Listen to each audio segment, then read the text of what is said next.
जय हिंद। तो हम लोग यहाँ पर एनसीईआरटी का मैथ का सॉल्यूशन देख रहे हैं और पॉलिनोमियल्स का हम लोग पिछले क्लास में देखे। आज हम लोग next chapter pairs of linear equations in two variables इसको देखेंगे, थर्ड चैप्टर को देखेंगे। और इसमें जो पहला चैप्टर है बहुत ही इंटरेस्टिंग है, 3.1। इसमें कुछ नहीं है, इसमें आपको ये है कि जो हम लोग जैसे पॉलिनोमियल्स में ग्राफ बनाना सीखे थे तो वहाँ पर एक पॉलिनोमियल एक्सप्रेशन का बनाना सीखे थे। अब यहाँ पर दो पॉलिनोमियल एक्सप्रेशन रहेगा, उसका ग्राफ बनाना सीखेंगे और उससे इक्वेशन बनाना सीखेंगे। और फर्दर इसको हम लोग नेक्स्ट चैप्टर में 3.2 में इसको सॉल्व करेंगे, जिससे हम लोग का एक स्पेसिफिक वैल्यू निकलेगा। तो चलिए, यहाँ पर कुछ नहीं है, बहुत ही सिंपल है। यहाँ पर ग्राफ बनाना सीखेंगे और इसमें क्या है कि आपको ग्राफ पेपर अगर मिल जाता है तो उसमें ज़्यादा सुविधा होगी। तो हम लोग नया चैप्टर 3.1 यहाँ पर शुरू करते हैं। इसमें जैसे जैसे बोलेगा वैसे वैसे आपको लिखते जाना है और इसमें कोई रॉकेट साइंस नहीं है, ठीक है। तो देखिए यहाँ पर पहला क्वेश्चन क्या है। Aftab tells his daughter 7 years ago I was 7 times as old as you were then. बोल रहा है कि आफ्ताब अपने पुत्री को, तो आफ्ताब को ए से डिनोट करते हैं, ठीक है, और डॉटर को डी से डिनोट करते हैं। तो बोलता है 7 years ago I was 7 times old as you were then, ठीक है। ऑल्सो 3 years फ्रॉम नाउ, और आज से 3 साल बाद I shall be 3 times as old as you will be, ठीक है। तो इसको आपको ग्राफिकली और अलजेब्रिकली दोनों एक्सप्रेशन में यहाँ पर दिखाना है, ठीक है। तो मान लीजिए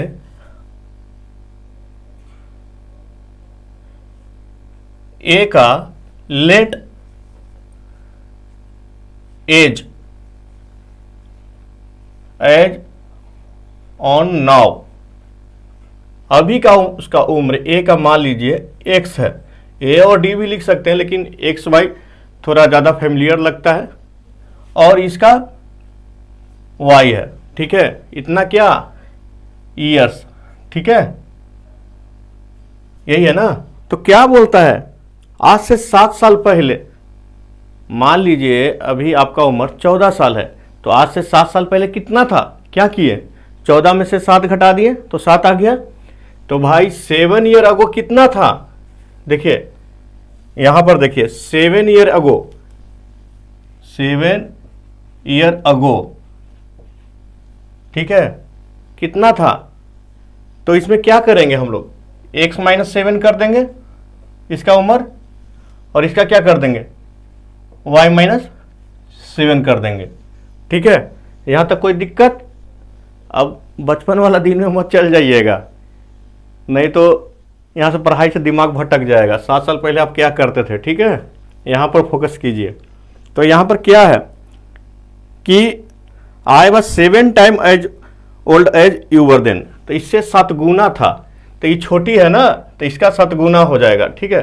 तो यहाँ पर हम लोग ऐसा लिख सकते हैं, इसलिए 7 साल पहले जो ए का उम्र था, किसका, यह मतलब आफ्ताब जी का, कितना था, इससे 7 गुना था, यही बोल रहा है ना, 7 years अगो 7 times, यही था। तो यहां से एक हमारा एक्सप्रेशन निकल गया। देखिए अब इसको सॉल्व कीजिए। अब तो गुना भागा जोड़ घटाव है भाई, x-7 equal to 7y minus 49 हो जाएगा ना, इसमें भी गुना करेंगे, ठीक है। अब इसको आगे फर्दर क्या लिख सकते हैं हम लोग, एक तरफ सब ले आइए, x-7y -7 और -49 है, इधर जाके क्या हो जाएगा, +49 इक्वल टू 0। ये कर सकते हैं। तो ये क्या हो जाएगा, देखिए x-7y +42, इसको बोल लीजिए आप इक्वेशन 1।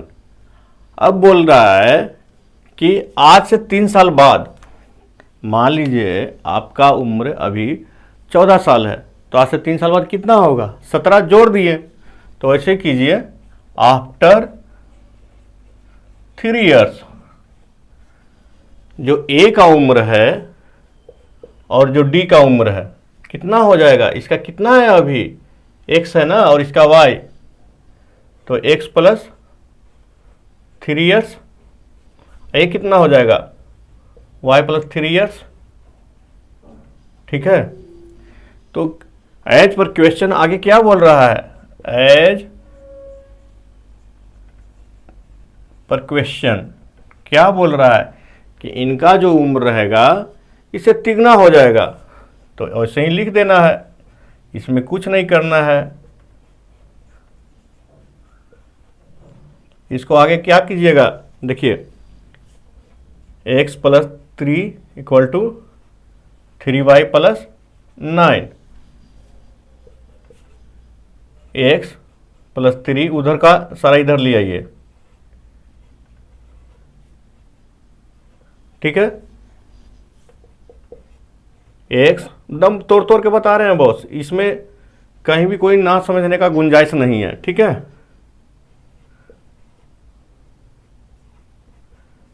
ठीक है, तो ये आपका सेकेंड लीनियर इक्वेशन हो गया। ठीक है, तो यहाँ पे हमारा अलजेब्रा का काम खत्म हो गया। ठीक है, अब क्वेश्चन में क्या बोल रहा है, इसको ग्राफिकली भी रिप्रेजेंट करना है। ठीक है, तो ग्राफिकली करने के लिए चलिए इसमें हम लोग कुछ वैल्यू कोऑर्डिनेट निकालते हैं, कुछ डालेंगे x का वैल्यू तो y निकलेगा, फिर उसके बाद ग्राफ पे यहाँ पर लिखेंगे। ठीक है, तो सबसे पहले हम लोग क्या करते हैं ना, इस इक्वेशन को यहाँ पर सजा कर लिख लेते हैं, बाकी का मटेरियल को हटा देते हैं क्योंकि फिर जगह बहुत ज़्यादा लगेगा।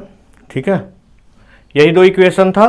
ठीक है, यही दो पॉलिनोमियल एक्सप्रेशन है ना, दो लीनियर इक्वेशन बोल सकते हैं इसको। तो चलिए लीनियर किस लिए कर रहे हैं, क्योंकि इसके पावर 1 है। ठीक है, x का जो डिग्री है इसलिए इसको लीनियर बोला जा रहा है, ये ऐसे पॉलिनोमियल है। ठीक है, तो हम लोग क्या करते हैं ना, पहले ग्राफ समझते हैं, ग्राफ होता क्या है। देखिए ग्राफ कुछ इस टाइप का रहता है रिप्रेजेंट करने का। ठीक है, यहाँ पर 2 है। ठीक है, तो दोनों को इसी पे हम लोग निकालेंगे। तो इसमें क्या होता है कि कोई भी इक्वेशन को इस पे आप दिखा सकते हैं। ठीक है, इसके लिए अच्छा रहेगा कि आप एक ग्राफ का कॉपी खरीद लीजिए, और यहाँ पर तो वाइट बोर्ड है इसलिए थोड़ा दिक्कत आएगा क्योंकि ऑन द स्केल ये नहीं है, इसको 1 यूनिट में हम लोग डिवाइड कर दे रहे हैं। ठीक है,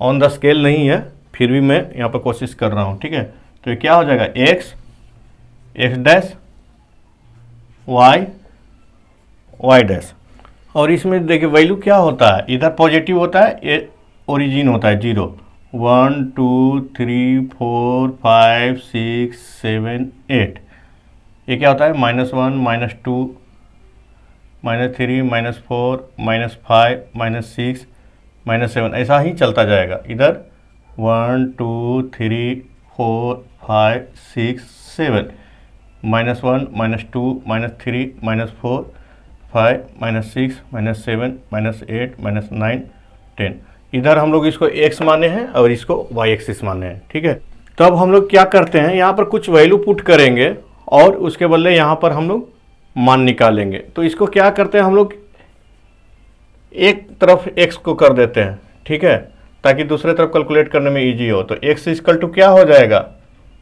7y प्लस 42 प्लस नहीं, इधर से जाएगा तो क्या हो जाएगा ये -42।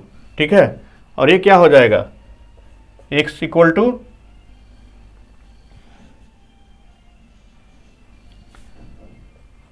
3y प्लस 6, यही होगा ना।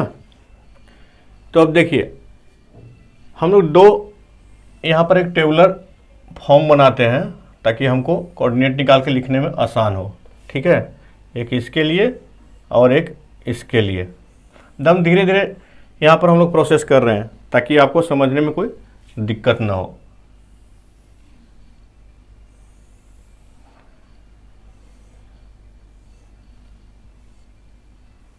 एक लाइन को खींचने के लिए, रेखा को खींचने के लिए हमको कितना पॉइंट चाहिए, 2 पॉइंट चाहिए मिनिमम।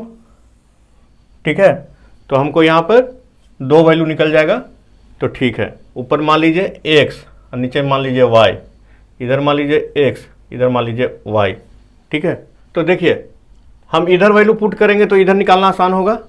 तो यहाँ पर मान लीजिए कि y इक्वल टू 0 है, ठीक है, तो x इक्वल टू कितना हो जाएगा, x इक्वल टू, देखिए पहले 1 को देख रहे हैं हम लोग, 1 वाले को, ठीक है, तो x इक्वल टू क्या हो जाएगा 7y, तो 0 माइनस 42, ठीक है, तो क्या हो जाएगा -42, ठीक है, कोई दिक्कत। अब देखिए, अब एक बार क्या करते हैं हम लोग, x बराबर 0 मान लेते हैं, वेन x इक्वल टू 0, तो क्या हो जाएगा, इधर 0 बराबर क्या हो जाएगा 7y माइनस 42, ठीक है, 7y इक्वल टू 42, इधर चला जाएगा ना 42, ठीक है, इसको उलट के लिख दिए हम लोग, तो y इक्वल टू क्या हो जाएगा 6, 42 में 7 से डिवाइड कर देंगे, तो देखिए हमारा यहाँ पर 2 वैल्यू निकल गया। क्या निकल गया बताइए, जब y बराबर 0 है तो x इक्वल टू -42, और जब x बराबर 0 है तो y इक्वल टू 6। तो इससे क्या करते हैं ना, हम लोग लाइन ड्रॉ करते हैं, इस पे एक मोटा मोटी रफली हम लोग लाइन ड्रॉ करते हैं। तो इस कोऑर्डिनेट को लिखते हैं, एक कोऑर्डिनेट को देखिए क्या बोल रहा है, 2 कोऑर्डिनेट निकलेगा हमारा, एक पहला कोऑर्डिनेट क्या है -42 0, कोऑर्डिनेट को ऐसे ही लिखते हैं बड़ा ब्रैकेट के अंदर, ठीक है, और दूसरा क्या हो जाएगा 0 6, यही है ना। तो चलिए इसको हम लोग इस पर देखते हैं, तो देखिए -42 और 0, तो 0 तो y इक्वल टू 0 इस पे आ जाएगा, ठीक है, इस लाइन पे, और -42 तो देखिए 7 दूनी 14 21 लगभग यहाँ के आसपास आएगा, ठीक है, तो यहाँ पर एक हमारा पॉइंट हो जाएगा, ठीक है, ये पॉइंट हो जाएगा। और दूसरा देखिए x इक्वल टू 0, तो x बराबर 0, ठीक है, तो y इक्वल टू 6, तो y इक्वल टू 6, ठीक है। ये हमेशा ये जरूरी नहीं है कि ये जब इसमें हम लोग 0 वैल्यू करेंगे तो इंटीजर में ही आएगा, कभी कभी फ्रैक्शन में ही, कभी कभी फ्रैक्शन में भी दूसरा का वैल्यू आएगा। तो ऐसा हम लोग नेक्स्ट आगे जो क्वेश्चन देखेंगे उसमें कुछ ऐसा एडजस्ट करेंगे कि जैसे हमारा इंटीजर हो, नहीं तो यहाँ पर फ्रैक्शन में हम लोग को डिनोट करना पड़ेगा। तो जो मेरा पहला लाइन होगा वो कैसा होगा, देखिए एक पॉइंट ए हो गया, एक पॉइंट ए हो गया, तो यहाँ से मिलाएंगे तो कुछ इस टाइप का लाइन आएगा, ठीक है, मतलब ये स्ट्रेट लाइन आप मान के चल सकते हैं, ठीक है, कोई दिक्कत। अब दूसरा देखिए, अब एक लाइन तो हमारा निकल गया, अब दूसरा का निकालते हैं। यहाँ पर दूसरा इक्वेशन क्या बोलता है, x equal to 3y plus 6, तो पहले y इक्वल टू 0 रख के देखते हैं, ठीक है, तो x क्या हो जाएगा, x बराबर 0 प्लस 6 इक्वल टू 6, ठीक है। अब जब x बराबर 0 रख के देखते हैं तो क्या हो जाएगा, देखिए 0 बराबर 3y प्लस 6, या 3y इक्वल टू इधर चला जाएगा -6, तो y इक्वल टू -6/3 बराबर क्या हो जाएगा -2, ठीक है। तो यहाँ से हमारा 2 वैल्यू निकल गया, क्या, जब y बराबर 0, ठीक है, तो x इक्वल टू 6, जब x बराबर 0 तो y इक्वल टू -2। ये तो बहुत छोटा छोटा वैल्यू आया, तो ये इस पर आराम से दिख जाएगा। देखिए x बराबर 6, x बराबर 6, इसका पहले देखिए कोऑर्डिनेट क्या हो जाएगा 6 0, ठीक है, और दूसरा कोऑर्डिनेट क्या हो जाएगा 0 -2। तो जब x बराबर 6 है तो y इक्वल टू 0, तो एक यहाँ पर पॉइंट बनेगा, ठीक है, ये वाला पॉइंट बनेगा। और दूसरा देखिए, जब x इक्वल टू 0 तो y इक्वल टू -2, ठीक है, एक पॉइंट यहाँ पर बनेगा। तो दूसरा लाइन कुछ इस टाइप का होगा, देखिए इसको मिलाइए, ये रफ है, ग्राफ रहता तो कुछ ज़्यादा अच्छा रहता। तो हम लोग देख रहे हैं कि कुछ ऐसा तिरछा है, पैरेलल नहीं है, तिरछा है, तो आगे जाके फ्यूचर में कहीं आगे जाके इंटरसेक्ट करेगा ऐसे, ठीक है, ऐसे इंटरसेक्ट करेगा, ठीक है। तो यही जो हमारा होगा यही जो होगा हमारा सॉल्यूशन होगा, जहाँ से हम लोग एक्स वाई का वैल्यू, आफ्ताब और उनकी बेटी का उम्र निकाल सकते हैं। समझे? जब ग्राफ पे कीजिएगा ना तो इसको जब स्केल से मिलाइएगा तो एग्जैक्टली वो पॉइंट आ जाएगा। यहाँ पर तो हम लोग स्केच, वैसे भी ड्राइंग मेरा उतना कोई खास नहीं है, वो तो आप समझ गए होंगे तो इसने कोई यार शर्माने का बात क्या है, जो है उतना ड्राइंग अच्छा नहीं है। तो देखिए कोई दिक्कत, आप देखिए इसमें कोई दिक्कत है तो बताइए। तो चलिए नेक्स्ट क्वेश्चन की तरफ चलते हैं, क्योंकि बहुत टाइम टेकिंग है, ये सब है बहुत इजी, लेकिन आपको समझाने के लिए हमको इतना करना पड़ रहा है। ठीक है, देखिए आप लोग में से बहुत सारा लोग तो बैट बॉल जरूर खेलते होंगे, और कितना भी मना करने के बाद पड़ोसी का तो शीशा फोड़ते होंगे और भाग जाते होंगे। तो चलिए उसी बैट बॉल से रिलेटेड एक क्वेश्चन है यहाँ पर। क्या है? The coach of cricket team buy 3 bat and 6 balls for ₹3900। और उसके बाद क्या बोलता है कि और एक बैट और 3 अधिक गेंद सेम तरह का 1300 में खरीदता है। ठीक है, अब देखिए यहाँ पे इसको दोनों तरीके से यहाँ पर आपको रिप्रेजेंट करना है। ठीक है, तो देखिए यहाँ पर लेट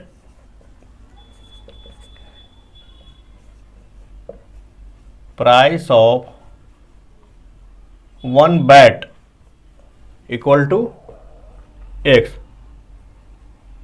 ठीक है, और price of 1 ball equal to y rupees. मान लिया कोई दिक्कत नहीं ना। और क्या बोलता है भाई साहब, बोलता है कि 3 बैट और 6 बॉल, तो 3 बैट का कीमत कितना हो जाएगा एज पर क्वेश्चन। देखिए डिस्क्रिप्टिव जो रहेगा ना तो पूरा लिखा कीजिएगा, यहाँ पर मैं छोड़ भी देता हूँ लेकिन आप पूरा लिखिएगा। ठीक है, यहाँ पर क्या है 3 बैट, तो 1 बैट का ₹X था, 3 बैट का 3x प्लस, और क्या बोलता है 6 बॉल, 1 बॉल का y, तो 6 बॉल का इतना हो जाएगा 6y इक्वल टू 3900। 3900, या तो आप इसको ऐसे भी लिख सकते हैं इक्वेशन नंबर 1। ठीक है, या इसको इधर भी करके लिख सकते हैं, कोई दिक्कत नहीं है। तो ये आपका एक कंडीशन हो गया। अब बोल रहा है कि उसी टाइप का, क्या बोल रहा है कि 1 बैट और अधिक लेता है और 3 बॉल लेता है तो उसको ₹1300 पड़ता है। तो देखिए उसी टाइप का और लेगा तो क्या हो जाएगा, 1 बैट लेता है। ठीक है, तो 1 बैट का कीमत कितना हो गया ₹X प्लस 3 बॉल लेता है। ठीक है, तो इसको ₹1300 अधिक देना पड़ता है। ठीक है ना, इसी का रेट लगेगा ना इस पे। तो इस टाइप से हमारा सेकंड कंडीशन से दूसरा इक्वेशन निकल जाएगा। ठीक है, सेकंड कंडीशन, तो ये इक्वेशन नंबर 2 हमारा निकल जाएगा। ठीक है, देखिए यहाँ पर क्वेश्चन को उलझाने के लिए थोड़ा सा कोशिश किया गया है। यहाँ पर क्या लिख रहा है, C buys another bat and 3 more balls. तो बोल रहा है कि इसी में अधिक और ले लेता तो इसमें फिर प्राइस जुड़ जाता, ये 3x प्लस x 4x हो जाता। मान लीजिए कि हम यहाँ डायरेक्ट डिफरेंस को नहीं लिखते हैं, अगर बोलता कि इसी में अधिक ले लिया तो ये 1 गेंदा अधिक ले लेगा तो क्या हो जाएगा, ये 4x हो जाएगा, और इसमें 3 बॉल ज़्यादा ले लेगा तो ये कितना हो जाएगा 9y हो जाएगा, और ये ₹1300 ज़्यादा इसमें हो जा रहा है। तो फाइनली क्या होता है, 4x होता, ये 9y होता इक्वल टू ₹5200 होता। तो बात बराबर ही है। ठीक है, या हम लोग डायरेक्ट डिफरेंस को ही यहाँ पर लिख दे रहे हैं। ठीक है, तो इतना हम लोग को करने का जरूरत नहीं है, डायरेक्ट जो डिफरेंस बोल रहा है उसी को हम लोग यहाँ पर लिख दिए। तो ये 2 इक्वेशन हमारा आ गया। ठीक है, ये बोल रहा था क्या कि अधिक और ले लेता, तो अधिक लेता तो फिर प्राइस भी जुटता नहीं इसी टाइप से, तो हमको उतना करने का जरूरत ही नहीं है, डायरेक्ट यहाँ पर हम लोग कर देंगे। तो 2 इक्वेशन हमारा आ गया। तो देखिए यही 2 इक्वेशन आया ना, तो इसमें हम लोग फिर कोऑर्डिनेट निकालेंगे प्रीवियस क्वेश्चन की तरह। तो इसमें हम लोग क्या करते हैं, पहले x इक्वल टू 0 ले लेते हैं। ठीक है, तो y इक्वल टू क्या हो जाएगा, तो 0 प्लस 6y इक्वल टू 3900। ठीक है,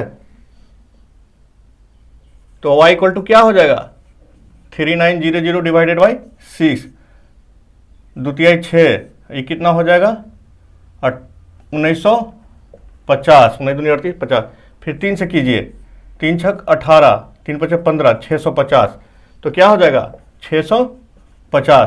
ठीक है, जब y बराबर 0 लेते हैं, ठीक है, तो क्या हो जाएगा 3x प्लस इसमें 3900, ठीक है, तो ये 3 से कटेगा, हाँ कट जाएगा, तो ये कितना आएगा x इक्वल टू 1300 आएगा, इसमें डिवाइड कर दीजिएगा तो ये हमारा 2 कोऑर्डिनेट निकल गया। क्या देखिए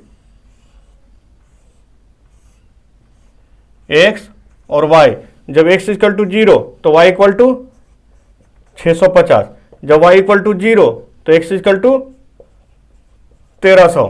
ठीक है, और देखिए अरे मंगरुआ तोरे बोल रहे हैं, तू इधर देखो, अरे उधर देखो, उधर देखो, मंगरुआ पीछे देख रहा है खिड़की से बैट बॉल के नाम पे, उस पर ध्यान देते रहो। ठीक है, इधर हम लोग सॉल्व कर रहे हैं, उधर क्या पता क्या फेर में है वो।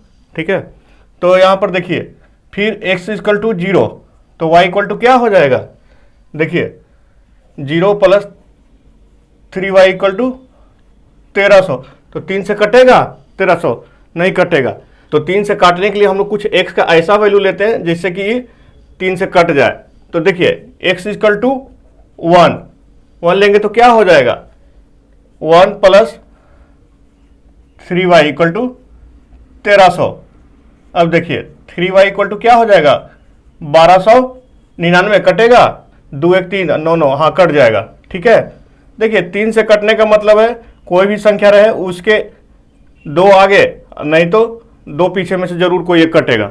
ठीक है, अरे 3 है ना, तो 1 2 3 फिर तो कटेगा, फिर 1 2 3, तो मतलब कोई इसमें से 2 आगे या 2 पीछे में से कटेगा।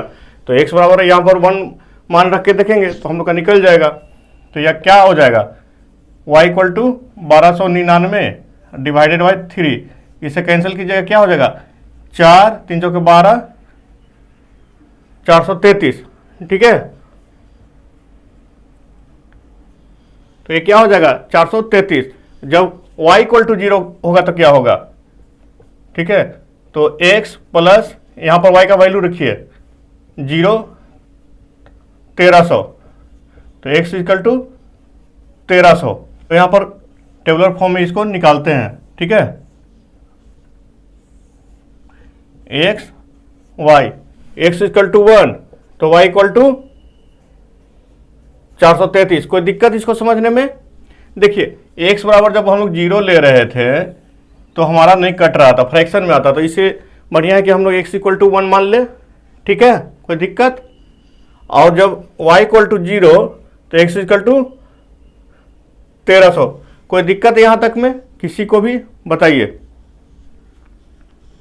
तब इसको हम लोग ड्रॉ करते हैं इस पे। ठीक है, और ये वैल्यू देखिए ये क्या है 1300 है, तो हम लोग को एक यूनिट को 100 मानना पड़ेगा। सारा पॉजिटिव में ही है, निगेटिव में कोई नहीं है, तो हम लोग कुछ ऐसा करेंगे। ठीक है, ज़्यादा पोर्शन ऊपर लेंगे। ठीक है, देखिए ग्राफ रहता तो एग्जैक्टली हम लोग का निकल जाता।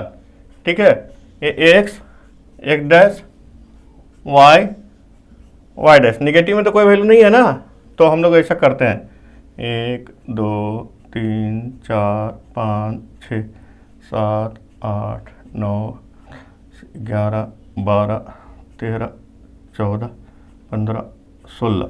ठीक है, और इधर कितना लेते हैं y का मैक्सिमम कितना वैल्यू है 650।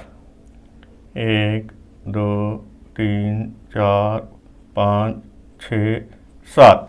ठीक है, तो ये हमारा क्या हो गया 100 के वैल्यू में है, तो 100 200 300 ऐसे ही करते करते होगा। कहाँ पर हमारा 1300 आ रहा है, देखिए 1300 है ना, 1 2 3 4 5 6 7 8 9 10 11 12 13, तो यहाँ पे हमारा 1300 आएगा। ठीक है, और कितना है हमारा इधर 650, तो इधर 100 हो जाएगा 1 2 3 4 5 6 7, तो यहाँ पे 700 मैक्सिमम होगा, यहाँ पे 600 होगा, 500 400 300 200। ठीक है, 100 का यूनिट मान लिए हैं। 1 यूनिट बराबर 1 यूनिट बराबर क्या है यहाँ पे 100 है हम लोग का, ठीक है। तब इसको हम लोग इस पे दर्शाते हैं, ठीक है। तो x बराबर 0, ये कोऑर्डिनेट क्या हो गया हमारा 0 650, और दूसरा कोऑर्डिनेट क्या हो गया 1300 0, ठीक है। ये क्या हो जाएगा 1433, और ये क्या हो जाएगा 1300 0। तो चलिए हम लोग यहाँ निकालते हैं।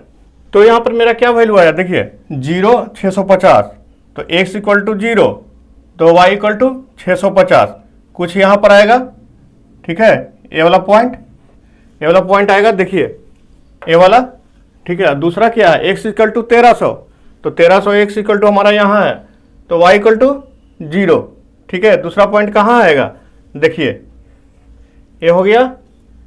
उसके बाद इसका देखिए x इक्वल टू 1, तो y equal to 433, x equal to अगर 1 तो दम यहाँ पर आएगा, ठीक है, दम लगभग यहाँ पर आएगा। y इक्वल टू 433, तो 433 कुछ यहाँ पे आएगा, यहाँ पर थोड़ा सा हट के, ठीक है, ध्यान दीजिएगा। दम यहाँ पर आएगा, दम लगभग लाइन से सटा हुआ आएगा, ठीक है। और फिर x इक्वल टू 1300, तो y इक्वल टू 0, तो फिर ये भी यही सेम पॉइंट हो जाएगा, तो चलिए हम लोग पहला लाइन खींचते हैं। पहला लाइन क्या था हमारा a पॉइंट और 1300, देखिए, और दूसरा क्या था, तो यहां पे हमारा साफ दिख रहा है कि इस पे क्रॉस कर रहा है, कितना पे 1300 0। अरे बोले थे ना यार कि ये मंगरुआ भाग जाएगा, देखो भाग गया। वो देखा बहुत होशियार है, यहाँ पर जैसे ही कोऑर्डिनेट हम लोग का 1300 0 आया तो भाग गया।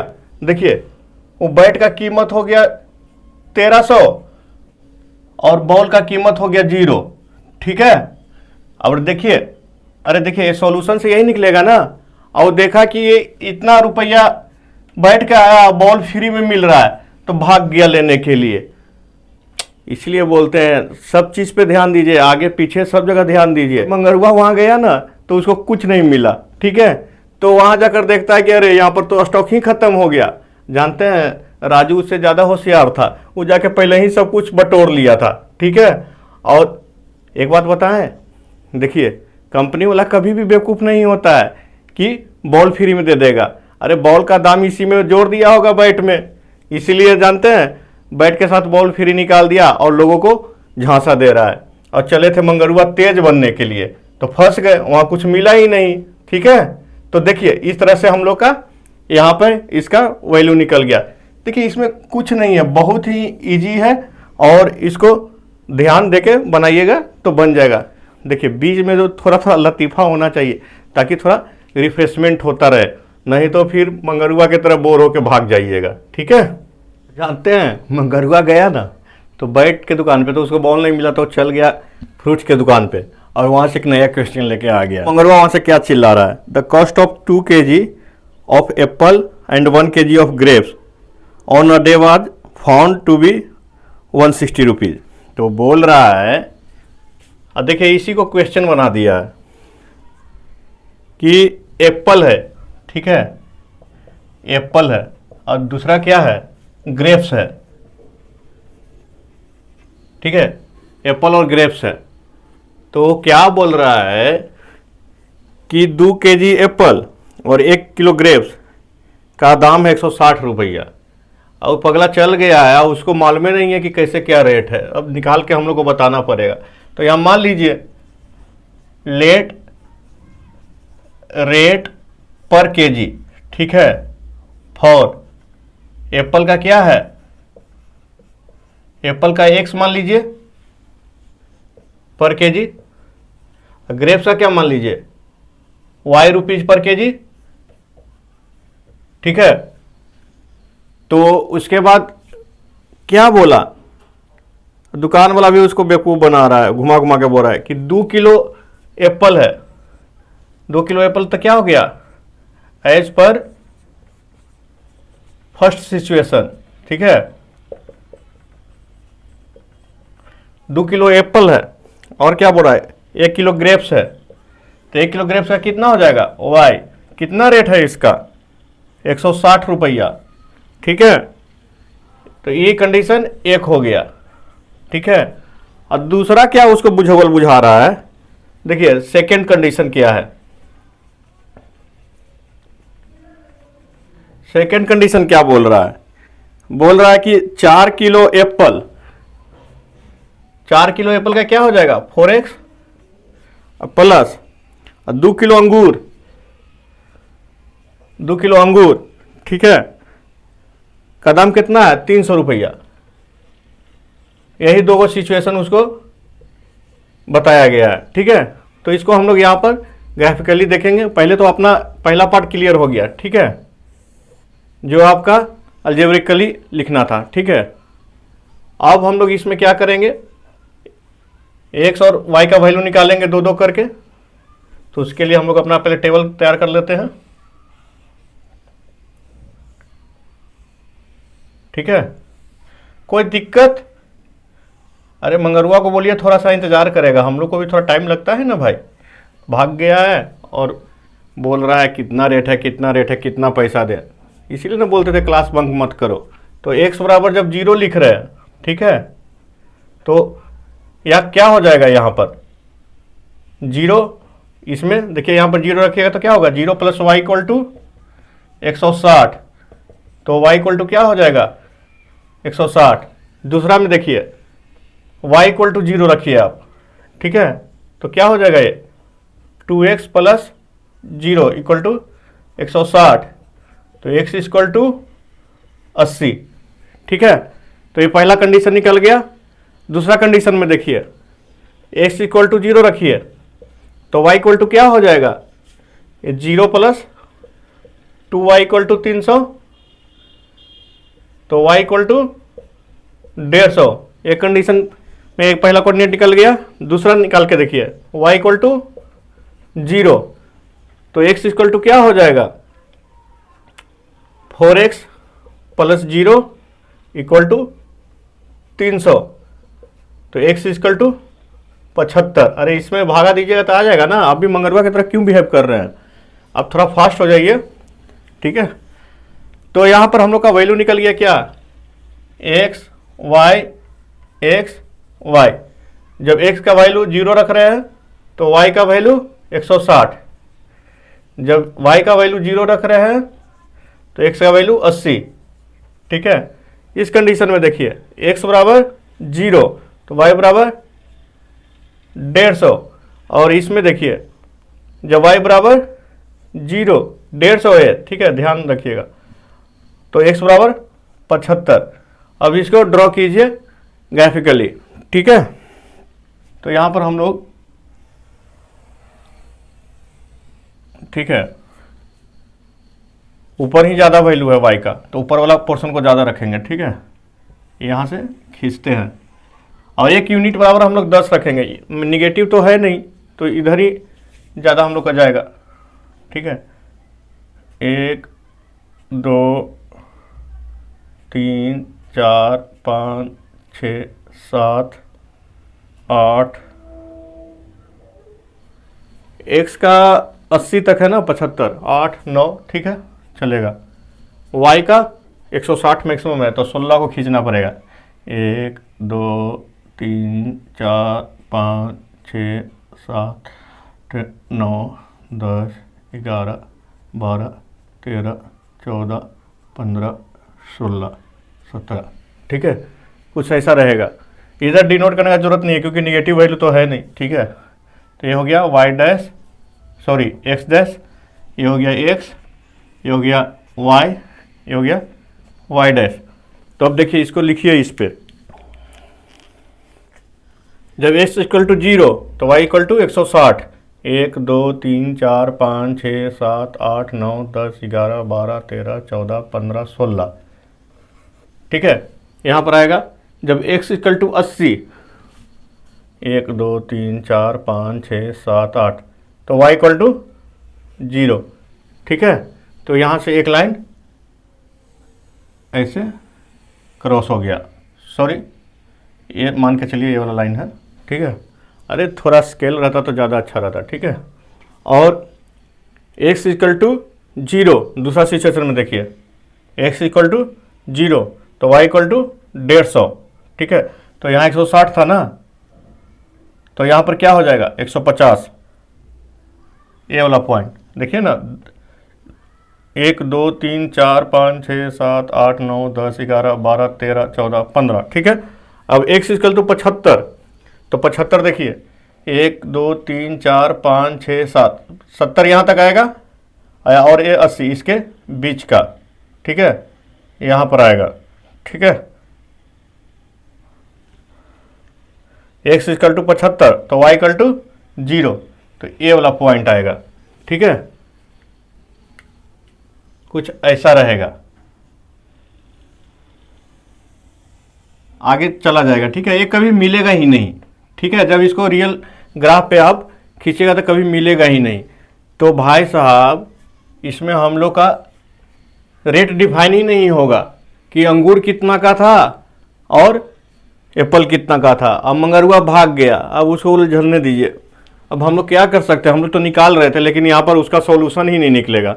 और क्यों नहीं सॉल्यूशन निकलेगा ये हम लोग नेक्स्ट चैप्टर में देखेंगे।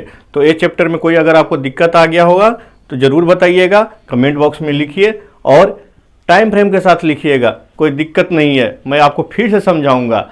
और अगर आपको पसंद आया होगा वीडियो, समझाने का तरीका अच्छा लगा होगा तो लाइक कर दीजिए और मंगरुआ को भी शेयर कर दीजिएगा, ताकि उसको पता चल जाए कि क्लास बीच में से भागने में कितना तकलीफ होता है, ठीक है।